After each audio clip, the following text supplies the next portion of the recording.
All right, we're looking at a mid neutral grip lat pull down, one of the most common positions that we'll have someone doing a pull down position. So a mid grip meaning it's mid, not too narrow. So right there is perfect. You can see Coach Jared is going to be a nice demonstrator for us today. Look at his setup right now. You can see he's got a nice clean setup, meaning that his rib cage is down a little bit, so it's tight through here. There's no low back pain going on. Now, show a demonstration to our viewers where someone can feel a little low back pain. So you can see the rib cage expands. There's a lot of pressure coming down in here. So when someone says they feel a lat pull down in their low back, you're like, what the heck? Well, look at their setup right here. So make sure rib cage is down, good, and their feet are in more. You can see a lot of common people, it's common that this is too high and the feet are flared out. So make sure it's lined up for them correctly.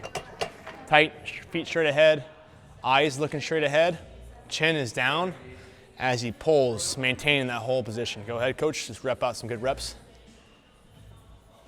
Nice. And then I want to note at the top stretch position, there's usually a pause at the top in the program of a lat pull down.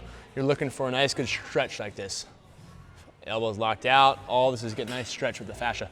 Now let's show a demonstration of what is very common people do. They cut the rep short. Right there, you can see his elbows bent. A lot of bicep being involved in there. So, correct at the top, pause. Now, let's work at the bottom position of the pull down. Come down and then pause. Good, so from here, you wanna make sure those scapulas are pulled down and that their lats are really firing. Now, in order to get them even more to feeling that, so you can touch them through there, squeeze the lats. You can also place your hands behind the elbows and cue them to pull down into my hands now. Keep going, push, push, push, push, or pull. Now what this does is creates a lot more tension through here. You feel that, coach? Yep. Nice, and good, come all the way up, and good.